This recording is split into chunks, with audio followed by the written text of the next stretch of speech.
today I'm going to be chatting with James Farrant of Mashed Up Making. So he's been behind, if you've seen those drawings, fabulous drawings that have gone along with some of the blogs that I've written.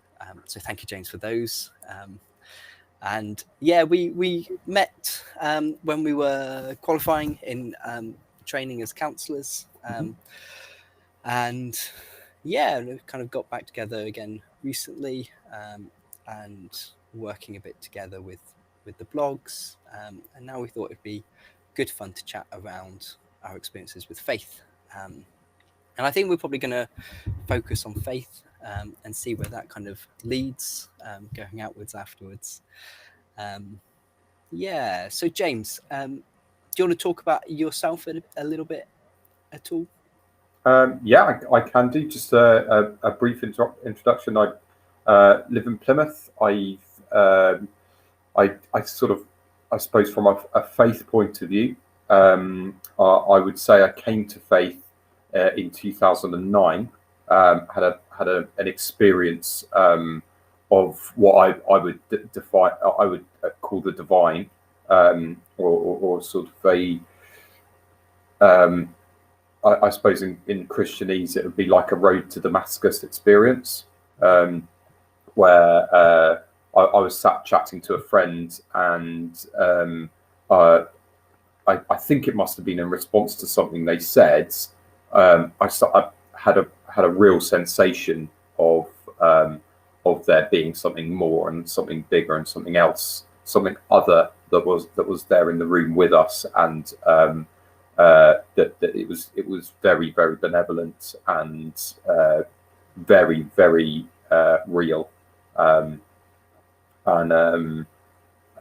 I suppose partly because that person was a Christian, I assumed it was the God of the Bible, Jesus, and kind of went from there with a whole host of assumptions and sort of like pre-associations from my childhood growing up in church. So I was brought up in church when I was young, and that kind of, I suppose, coloured that experience and then my faith subsequently.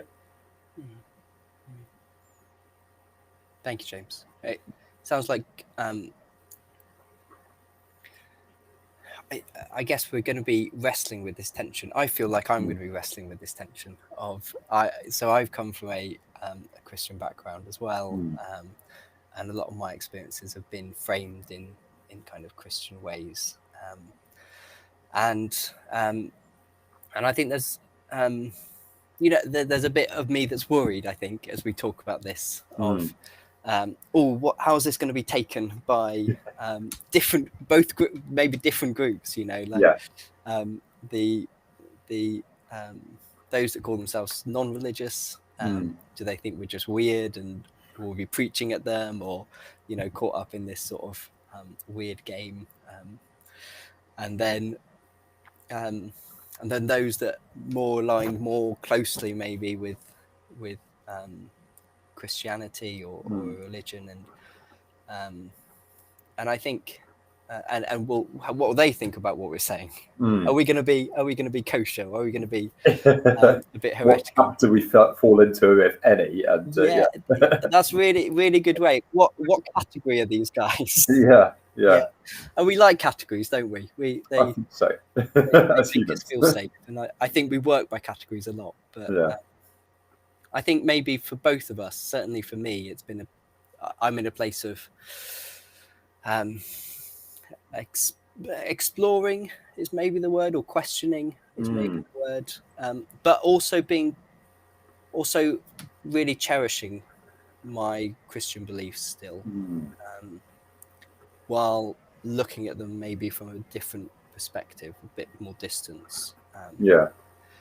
And as I was thinking, we were just chatting, weren't we? As I was thinking about what would be really valuable for us, is maybe two people just talking about faith and their experience of faith, trying not to be religious, trying not to tell people what they should believe, and trying to be real. I think certainly in a lot of my discussions about faith in the past, I've been preoccupied. Oh, what should I say? What will other people think? And that can take some of the authenticity, I think, out of it, and some of the heart out of it, I think. Yeah, I agree. I think that's certainly been my experience, and more so. I think when I was younger in my faith, and trying to fit myself into an institutional mold, and then sort of like subsequent realization that doesn't. I don't have to. I don't have to believe what this person says I should believe, or this person says I should believe. And actually, it's a whole construction in itself. Like faith is, it's weirdly organic, and weirdly sort of, and I think deeply personal. Not surprisingly, deeply personal. I think that it's a really challenging thing to talk about if you feel in any way either uncomfortable or like judged or something like that, or that you're trying to get what you believe or what your faith as you perceive it to either be understood or accepted. I think accepted is probably the more what I'm going for, and I'm guessing that's what you're alluding to with your, you can lose the authenticity or the heart of what you're talking about, or what you're trying to get across. Yeah, that's really struck me on two counts, I think, James. One is I think in my own experience, I've been kind of caught.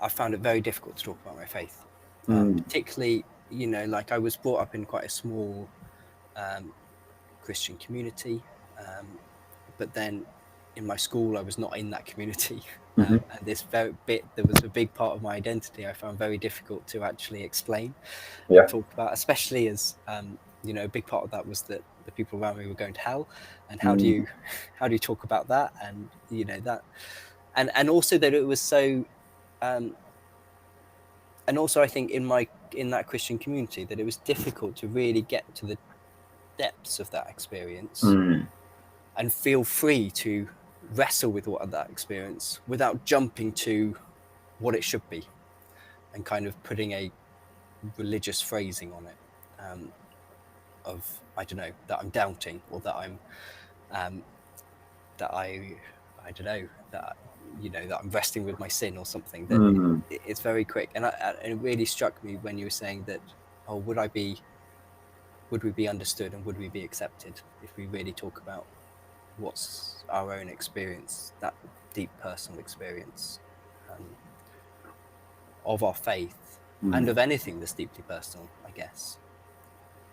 Yeah, when you share that, it's quite a precious thing to share, isn't it? It's quite a certainly in my experience, when I've tried to talk a bit about my faith, and particularly like how I came to faith. If I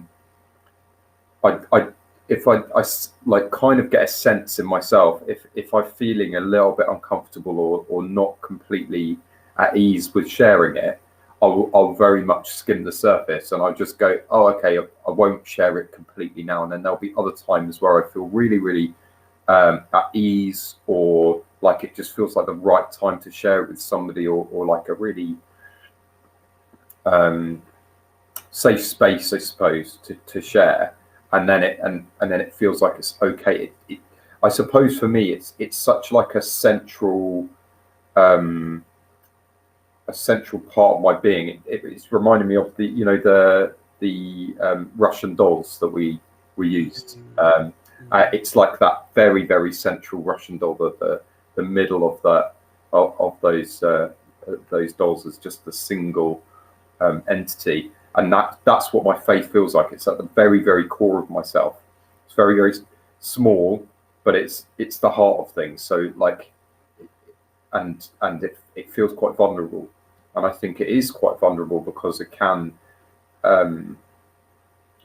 it kind of governs what the way you go in life, and what you do in life, and how you do it, and how you feel about people, how you feel about yourself, how you feel about the world, um, and so it can be challenged quite easily.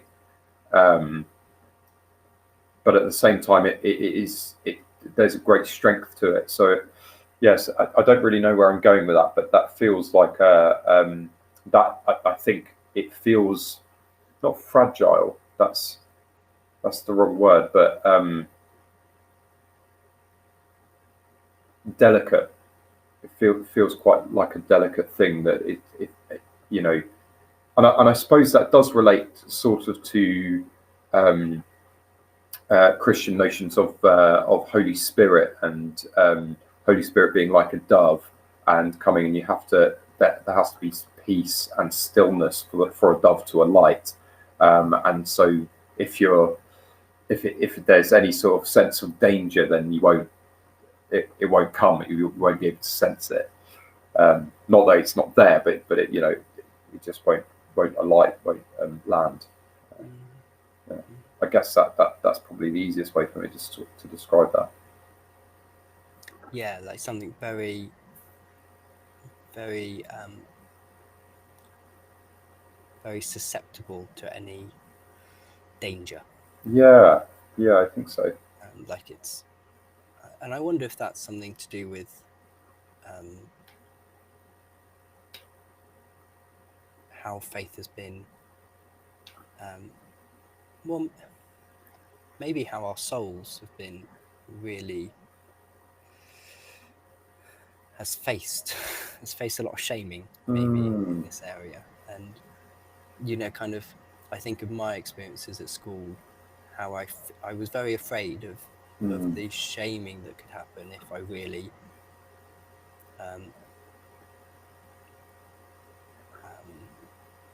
came out as Christian.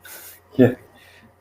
And also I think there can be a lot of shaming in churches as well, or in faith Yeah. communities, that if we really let that soul out and say, oh, this is what's really happening, how quickly that can be shut down. Yeah, and I suppose partly that comes from like a fear from all sorts of different areas of people, either not wanting their own shame to be highlighted, or their own unease or disease with these sorts of subjects to be exposed, and probably like a host of other things,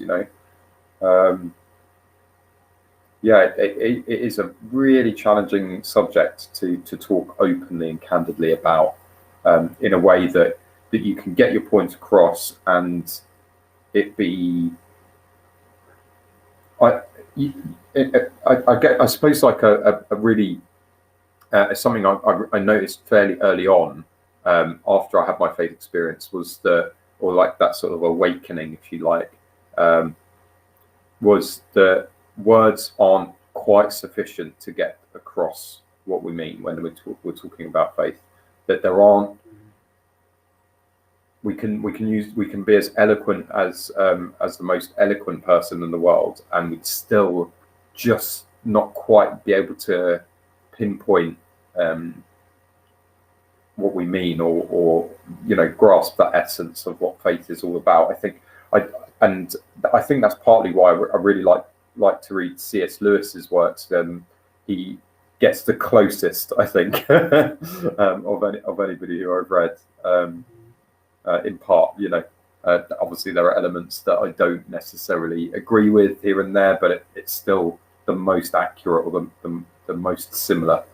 And also, what helps me not feel so mad, when I'm talking about it or thinking about it, that other people have had a similar sort of experience.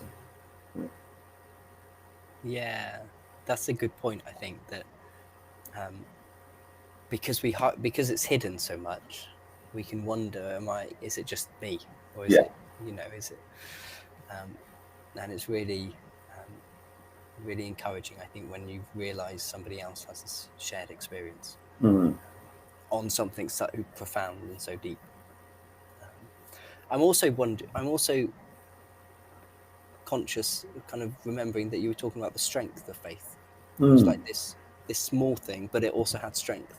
Yeah, absolutely. Yeah. Yeah. What were you talking about? That what were you thinking there? So for me, like it's I suppose it's got such a strength because it's completely changed who I am. It transformed who I was from somebody who I was before to somebody completely new. And I kind of, again, the Christian imagery of death and rebirth, of baptism, of like being cleansed, of being reborn, all kind of fitted with that experience that I had, that kind of awakening, the um, eyes being opened, all of that sort of stuff, kind of fit in with the experience that I was having. So, and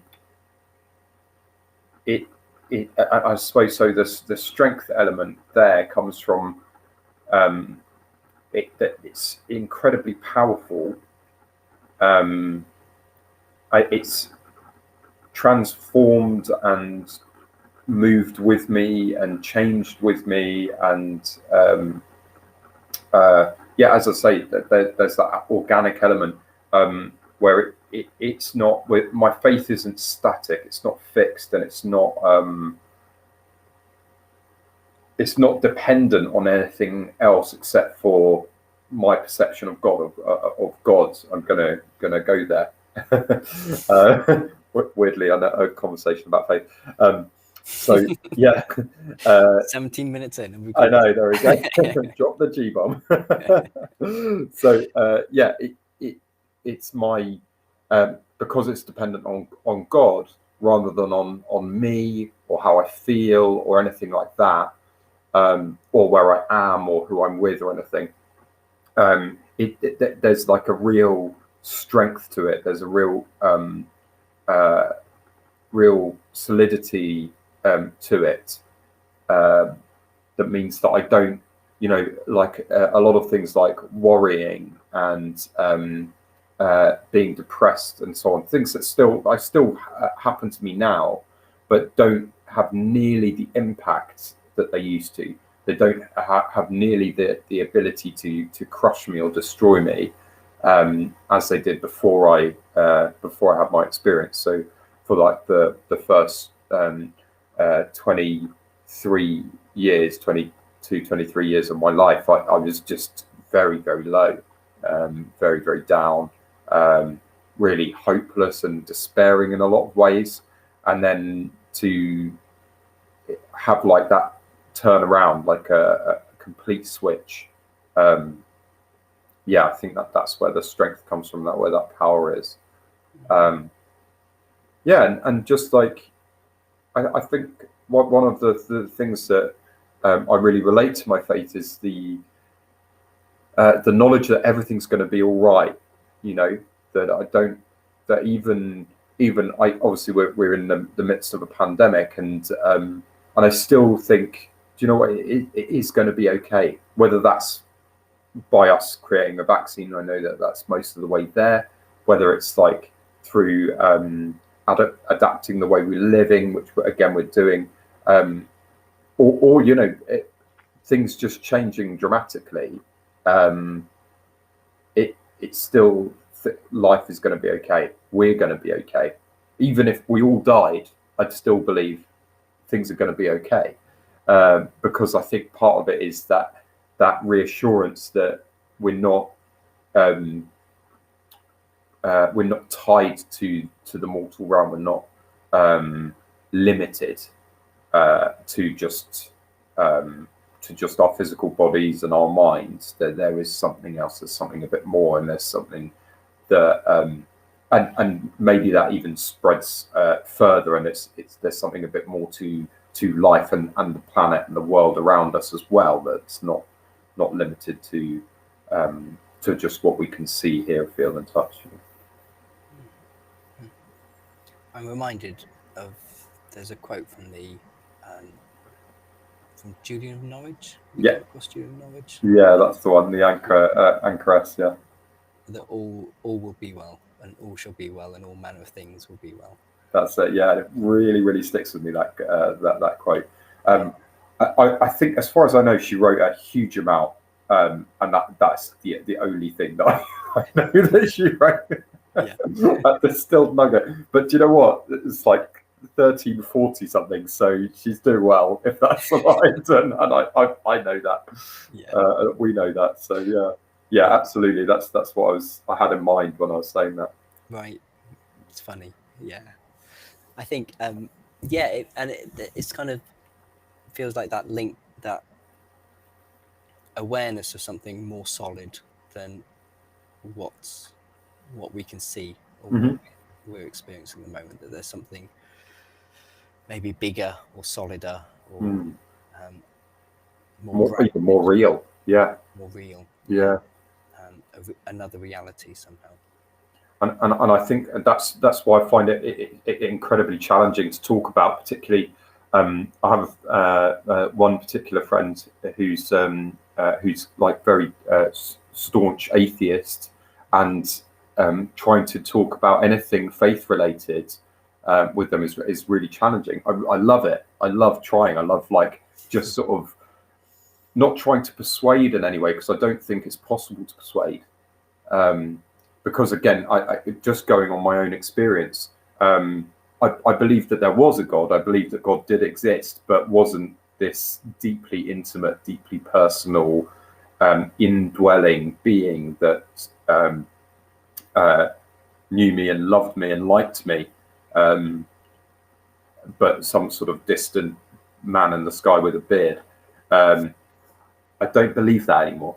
And it's funny that that's sort of like the depictions we get in a lot of, like, media and so on. And I just think of, like, Monty Python and that sort of stuff. And you see the sort of iconography of God in the sky. It's funny, but at the same time, it's sort of like completely divorced from anything that I've experienced or understand of God. But then trying to convey that, or trying to explain it or talk about it to somebody who is adamant that there isn't anything, it's like one or both of you are mad. It's very, very challenging. But I love it when somebody who doesn't have a faith or has some real issues with faith challenges me on stuff. And it just gets me to think about things and explore it, and I suppose just reassess in my own mind, what do I actually believe, which is totally where I'm at with my faith at the moment, in a period of reconstruction, I suppose. We read something when we were training about order to disorder to reorder. I can't remember who it was by, but it was very, very good. Yeah. And it very much sort of encapsulated where I was at the time, and I really related to the disorder part, because as my faith at the time, my religion, if you like, was crumbling around me. I was questioning everything, uncertain of everything, and now I'm out of the storm of that, I suppose. All the pieces are all around me, and I'm sort of starting to look at it and go, okay, where do I start putting this all back together? But as I say, that faith is still there, still with me. So. Yeah, I got that image of the storm kind of breaking all the loose bits off. Yes. Yeah. And there being that small faith that's remaining, that's strong. That there's a strength to that conviction almost. Yeah. And what a how was that for you? So when you first said in a stage of reconstruction, it really struck me that I think as a society we're in a stage of deconstruction, or we love deconstruction. Yes, yeah, I think so. And I find it when I'm writing that I want to deconstruct. And actually the reconstruction can be quite difficult to work out, where do you go from that Yeah. point when you've got rid of so much, and what do you trust, maybe? Yeah. Yeah. So how, I guess, firstly, how was that for you, the deconstruction, or the disordering? I suppose, in a word, it was traumatic.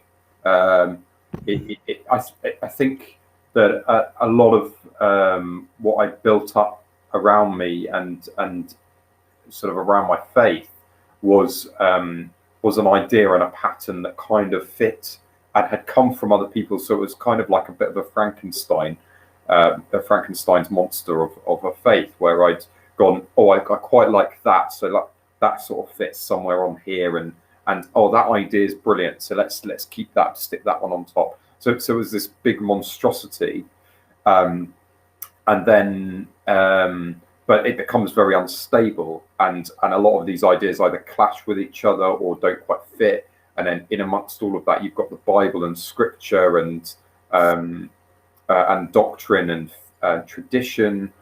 Again, we had that. There was that image, and I can't remember what it was called. And there was the five elements of faith, and I think one of them is experience, or is it four? Experience, tradition, Scripture, and whatever the other two are. And I looked up at images of those, and a lot of them had Scripture right at the bottom as like the foundational one, and that just didn't fit at all with how my faith was and what I believed and how my faith manifested.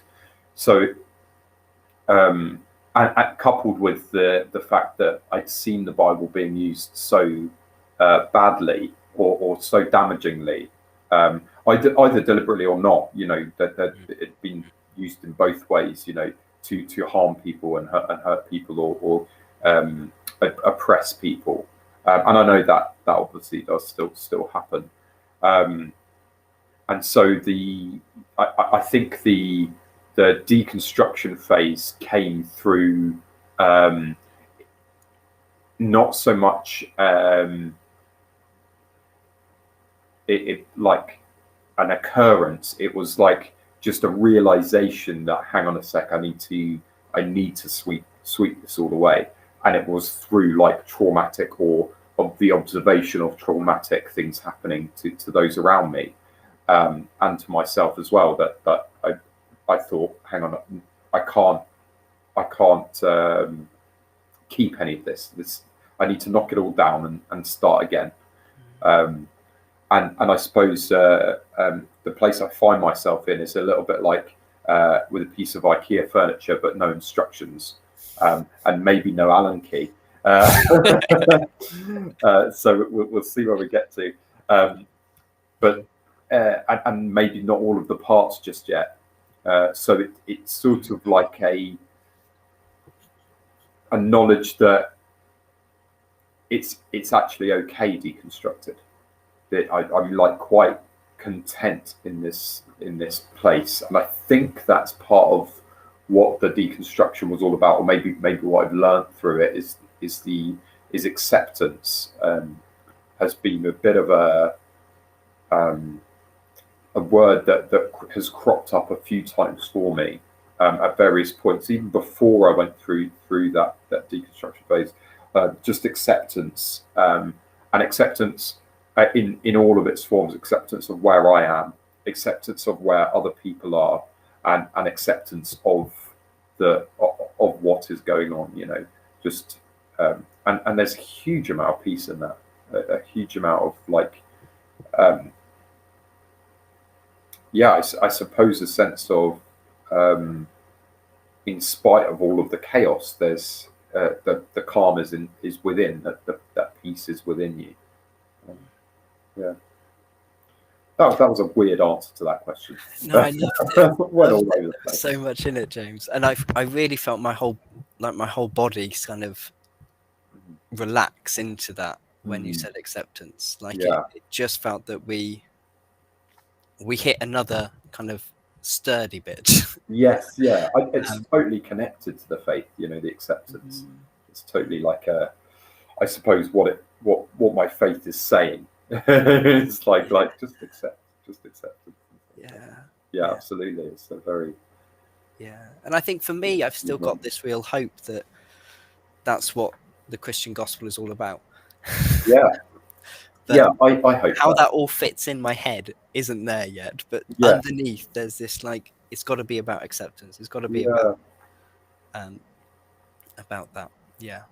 And I think we certainly see that, and this is why I have never departed from Scripture completely, because I see that so much in the Gospels, particularly with the way Jesus acts and the way he is, and the stories that he tells. I'm thinking of like the story of the prodigal son, of course, which is a little bit of a famous one, when he's with the Samaritan woman at the well, and there's this just deep acceptance of who she is and where she is, and then when you look deeper at that story and know that she was probably a woman of ill repute, or like somebody who was certainly a pariah in her community, and how vital community is. And I think that resonates maybe now with us a little bit more than it has in the past, with our generation, with this sort of with lockdowns and whatnot, that need for other people, that desire for other people, however many people you live with, that we need others, we need other voices, we need other opinions, other perspectives, other faces, just people around us. And when we don't have that, however introverted you are, we do deteriorate, we do struggle. So I think that and Jesus's acceptance of that lady, and desire, I suppose, to see her accepted by everyone else, by the others around her. So I don't know, maybe I'm reading too much into that, and I guess the things that that's really where I get to with that. I'll leave it there, otherwise I'm just going to ramble a bit more. And I was just wondering, I was just thinking about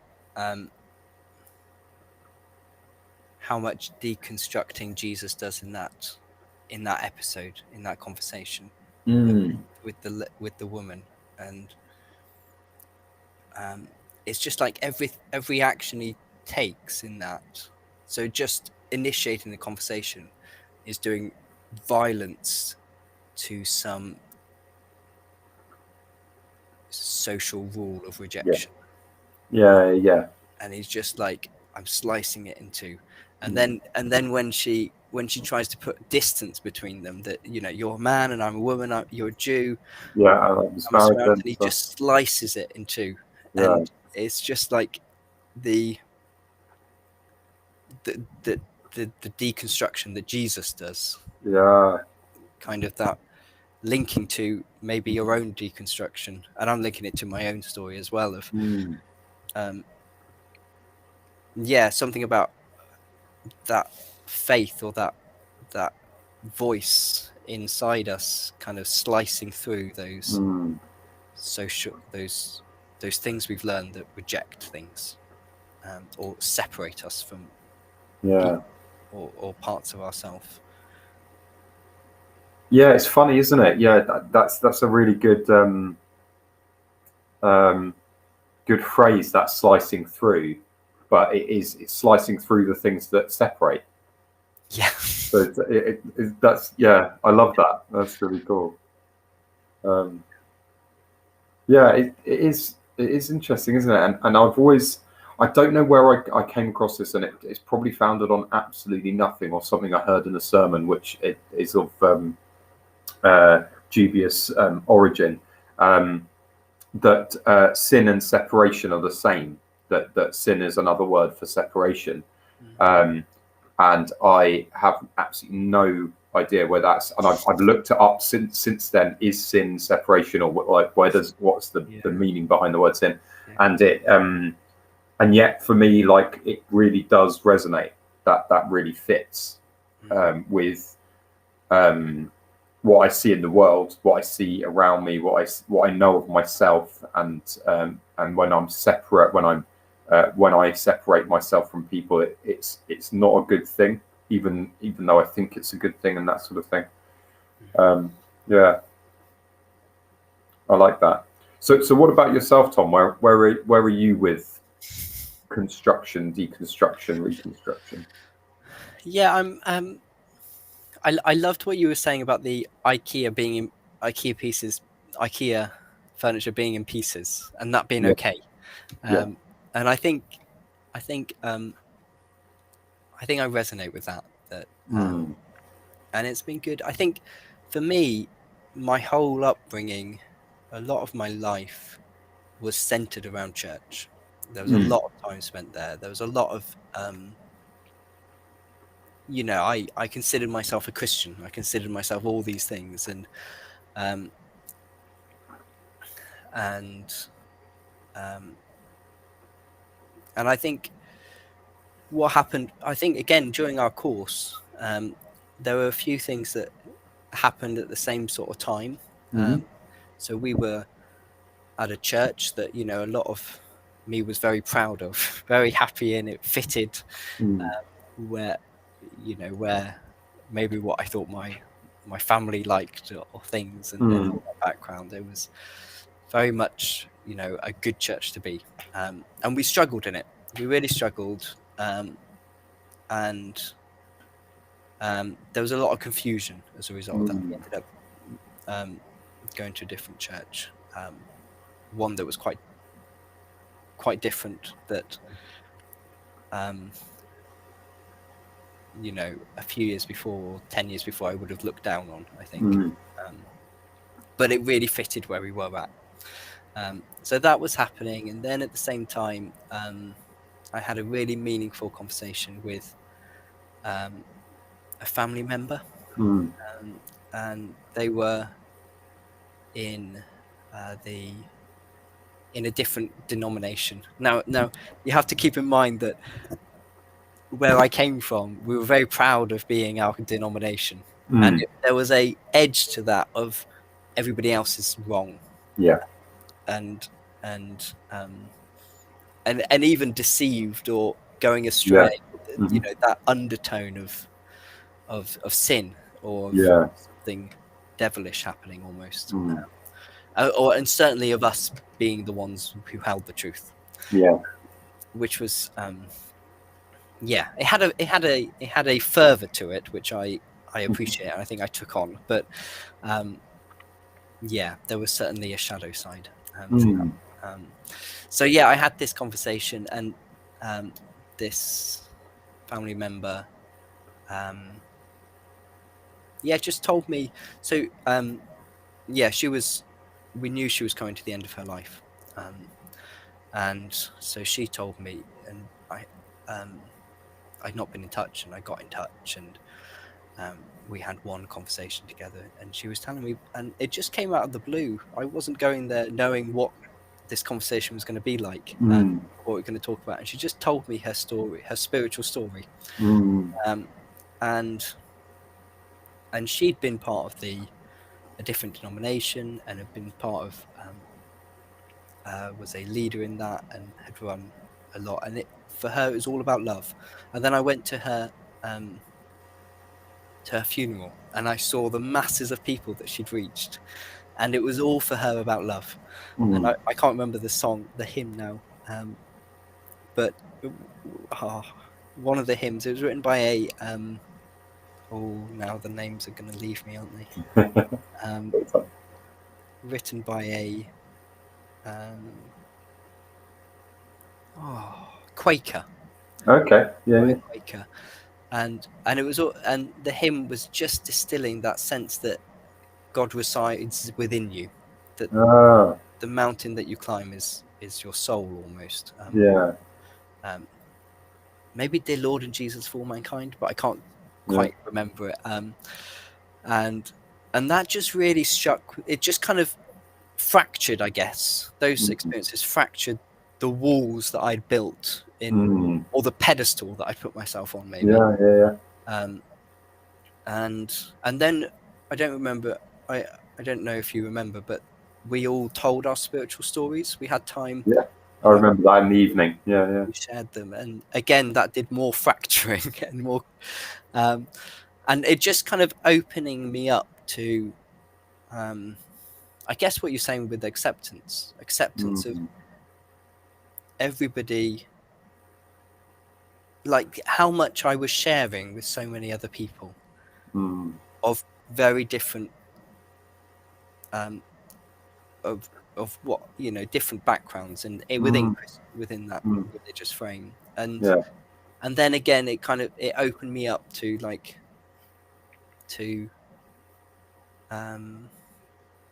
I guess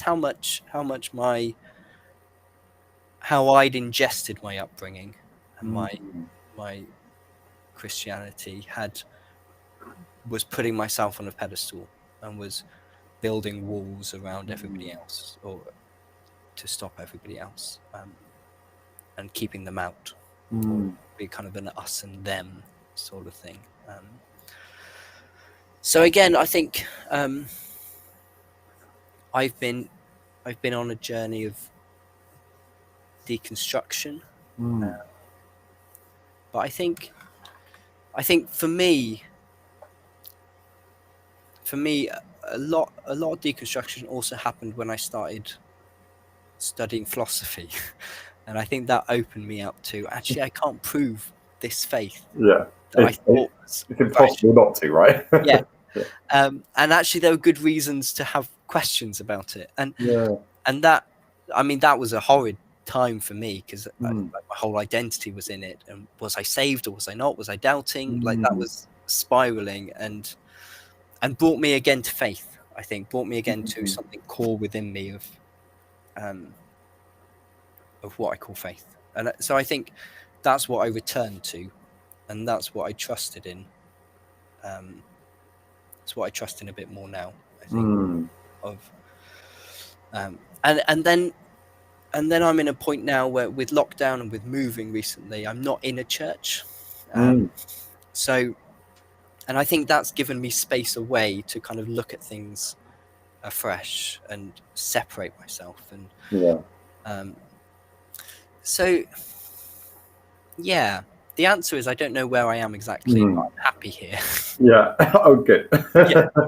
And I think like you're happy with it being in bits, and I love that phrase you had of not knowing if you had all the bits. Yeah. Even. I think the real uncertainty. But I think that's what faith is all about. Yeah. And it's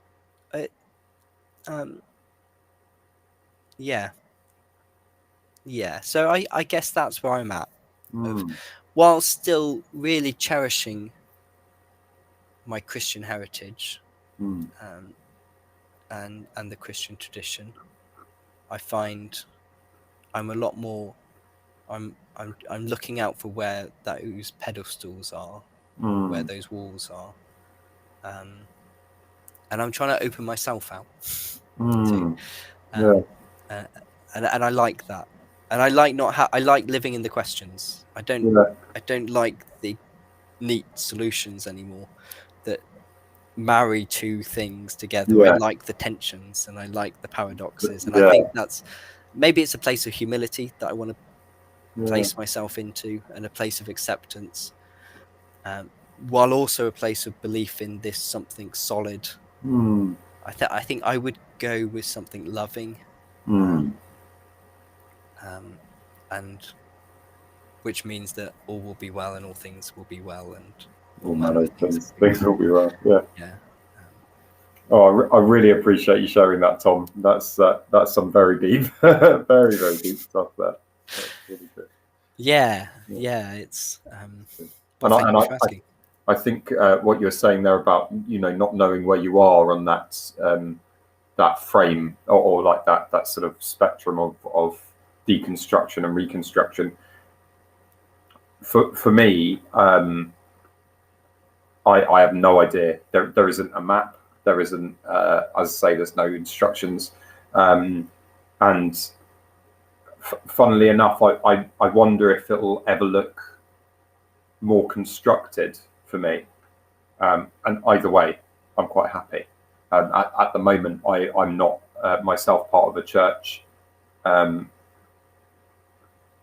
Again, it's just as you were saying, it's given me space and given me time to reflect and kind of like, I suppose that one of the biggest things it's helped me to do is realize that God and church are separate. Because I think, in my head and in my faith, they were so connected that there was a real fear for me that I was losing God when I stopped going to church, that I was losing my faith, which I subsequently discovered is impossible, and I'm very happy about that. And certainly there were some times when it felt so quiet or so distant that maybe I had lost it. But I think it is just that it becomes so entangled and embroiled in the structures and tenets and traditions of what ultimately is religion that belongs to other people, or faith that doesn't belong to me, and it all sort of becomes knitted together and entangled, and it doesn't. Sometimes some of that can be helpful, sometimes that can be really damaging, and so for the time being, not being part of a church and having everything deconstructed and sort of like scattered about, still around, still there, but not in any particular structure or format, is I think has been incredibly cathartic, and I'm hesitant. I sort of like tentatively feeling, is this how things are now for me? And it's possible. And again, there's the acceptance of that. I'm very comfortable with that, them being the way they are. And or is there something new, something different? And again, I'm very happy with that as well. That there's a real acceptance of that. And I think, again, what you're saying about humility, that's where certainly I've that's what it's done to me, is humbled me. And it's still doing that, and I'm very happy about that too. I think that can only be a good thing, and absolutely, love is at the very center, and it is. I love what your relative said. It is all about love, and 100% agree. I think it's a really great place to start. Yeah. I was struck with this idea of whose faith is it? Yes. Yeah. And it feels, I don't know if it was just how it feels for me and I was putting it on you, but certainly for me, and I wonder if it's the same for you, that I feel like I've gone through a process of coming to own my own faith. And actually that was a process that needed to happen to stop me falling into the hurting towards others and myself of hypocrisy, where you just where you're trying to live out what you think you should be, without ever really going to where am I at actually. A sort of an inauthenticity to it. And I think that's really a dangerous place. And a real danger for churches.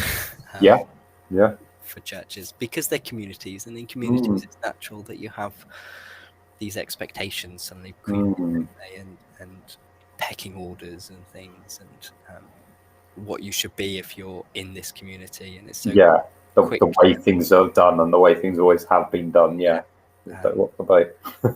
Yeah, but yeah, I think for me, it's been it's about ownership. It's been a process of owning it, and yeah, and I feel much more like I own my faith.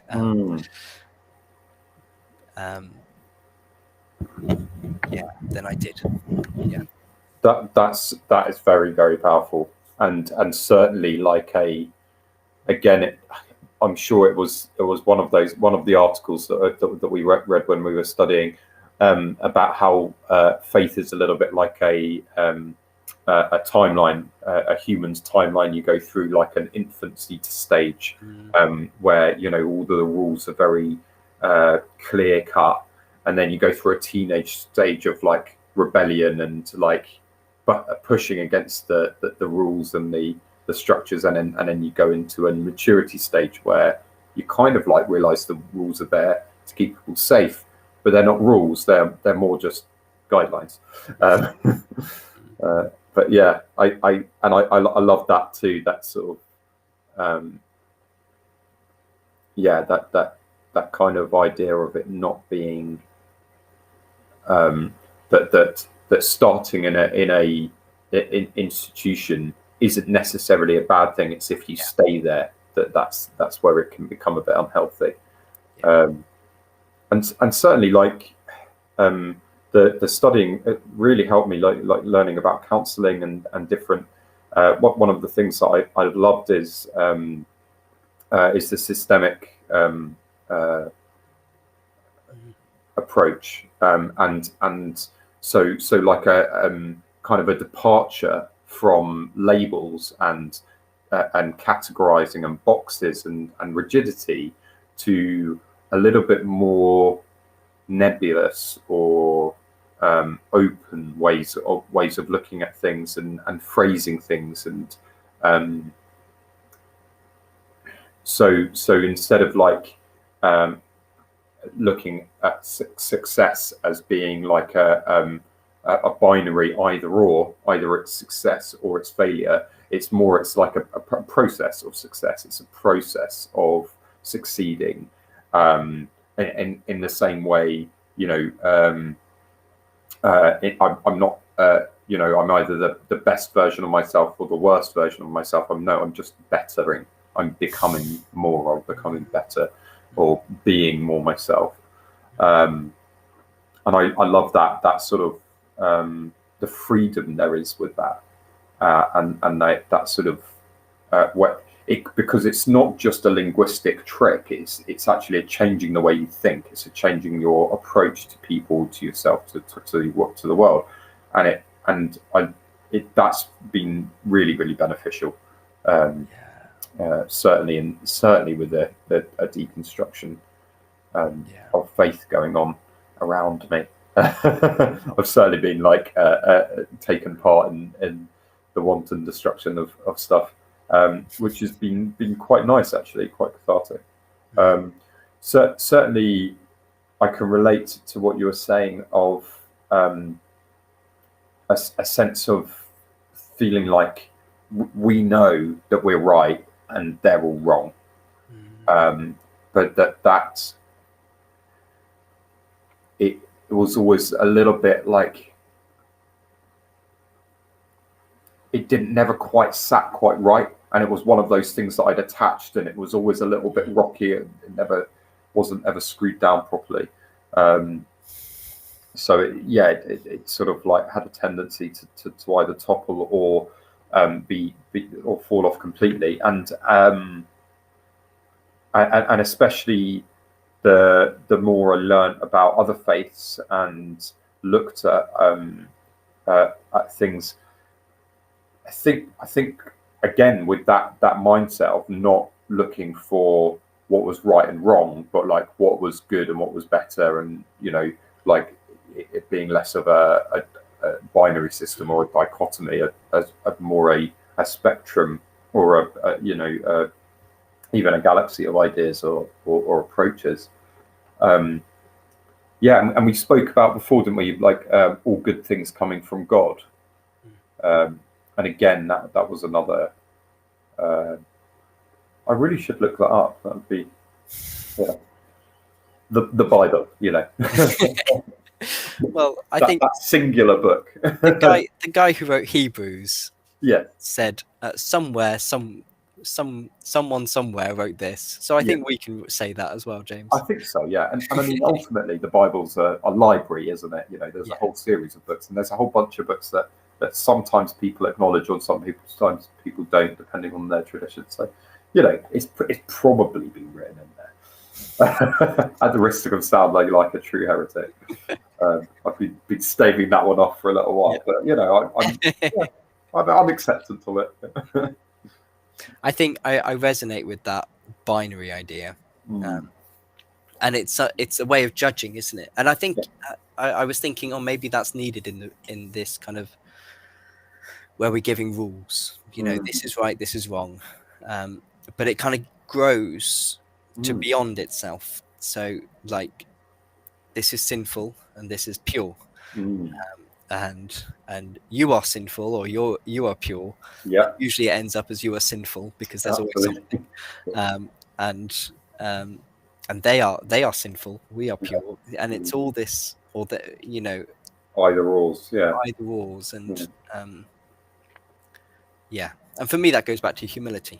It's kind of like and this I think we're getting towards time, James. Oh, we certainly are. Yeah, I hadn't noticed. I really enjoyed it, James. Absolutely. And I guess is there anything you want to finish with, or anything left unsaid?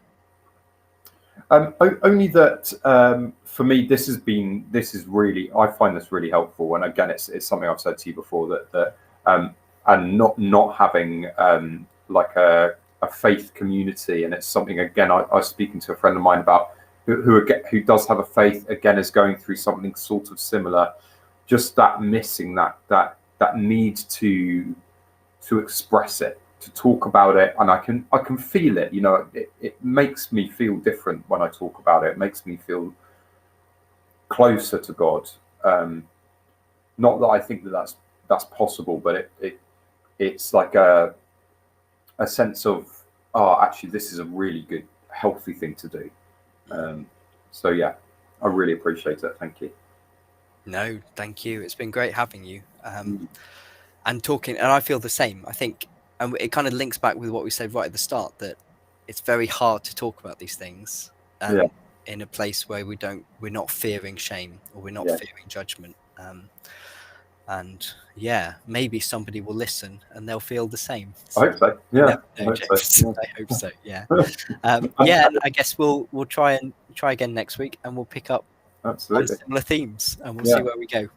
What I was going to say is, if people do have any questions for either of us, they can get in touch. There are various channels, I suppose, that you all know better than I do. I mean, Facebook messaging, or you can leave a message on any of the other social medias.